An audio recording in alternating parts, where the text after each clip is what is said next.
বাংলাদেশ খেলাফত মজলিস 2005 সনে যখন বিলুপ্ত প্রায় হয়ে যাওয়ার অবস্থা হয়েছিল, তখন ওই সময়ে দুর্দিনের কান্ডারি আজকে প্রায় 16 বছর যাবৎ যিনি জেলা শাখার সাধারণ সম্পাদকের দায়িত্ব পালন করে আসছেন অত্যন্ত নিষ্ঠার সাথে। তার থেকে তার কোরবানিতে বাংলাদেশ খেলাফত মজলিসের পতাকা এখন বাংলাদেশ কিশোরগঞ্জ জেলা শাখার ইসলামী দলগুলির শীর্ষ পর্যায়ে আলহামদুলিল্লাহ। উনি আমাদের প্রিয় ভাই, উনি আমাদের প্রিয় নেতা হযরত মাওলানা জুবায়ের আহমদ, হযরত মাওলানা জুবায়ের আহমদ বাংলাদেশ খেলাফত মজলিস কিশোরগঞ্জ জেলা শাখার সংগ্রামী সাধারণ সম্পাদক এবং আগামী নির্বাচনে সম্ভাব্য প্রার্থী রিকশা মার্কার প্রার্থী তারাল করিমগঞ্জের 3 আসনের রিকশা মার্কার প্রার্থী জনাব হযরত মাওলানা জুবায়ের আহমদ এখন আপনাদের সম্মুখে বক্তব্য নিয়ে আসছেন। নারায়ে তাকবীর। আল্লাহু আকবার। জুবায়ের ভাই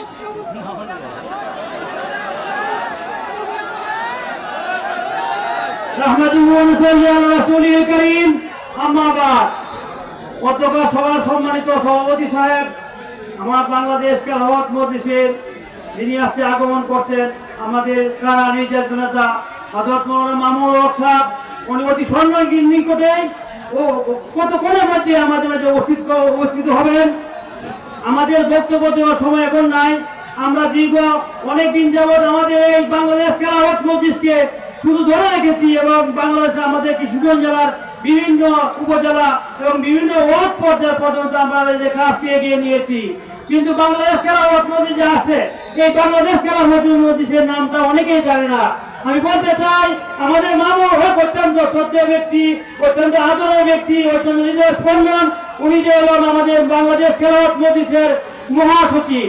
এটা অনেকেই জানে না, অনেকে বলেন হেফাজতের নেতা, হেফাজত নেতা বলে, কিন্তু উনি বাংলাদেশ খেলাফত মজলিসের মহাসচিব। কাজে উনিকে আমরা সবাই ভালোবাসি, ওনার বাতিকে ভালোবাসতে হবে। আমরা যদি বাড়িতে গিয়ে ওনার ভালোবাসা নিয়ে বসে থাকি তাহলে চলবে না।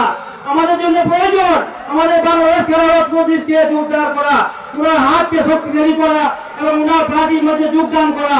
কাজে আমরা সকলেই যে যেখান থেকে আসছি না কেন, আমরা আমার এই মামুনুল হক সাহেবের হাতকে শক্তিশালী করবো এবং বাংলাদেশ খেলাফত মজলিসে যোগ দিব। আজকে আমাদেরকে আমরা আপনাদেরকে এনেছি, জায়গা সংকুলন হইতেছে না, বসার সংকুলন করতে পারতেছি না, এই জন্য আমরা আপনাদের কাছে অত্যন্ত দুঃখিত এবং আপনার আমার কাছে মাফ চাইছি। আমরা আপনারা আমাদেরকে বলে মাফ করে দিবেন। আগামী দিনের জন্য আমরা আমাদের এই পার্টিকে আরো সুন্দর সুশৃঙ্খল ভাবে আরো বড় পরিবেশে আমরা আমাদের এই সম্মেলন করতে পারি এবং আজকে সম্মেলনকে সাফল্যমণ্ডিত করার জন্য সকলের কাছে দোয়া ও প্রার্থনা করে আমার সংগীত আমি শেষ করলাম। আসসালামু আলাইকুম ওয়া রাহমাতুল্লাহি ওয়া বারাকাতুহু।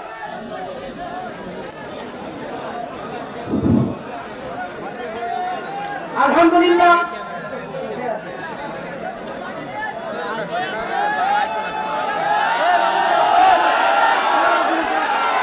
নারায়ে তাকবীর, নারায়ে তাকবীর। সোহেব সাহেবের আগমন।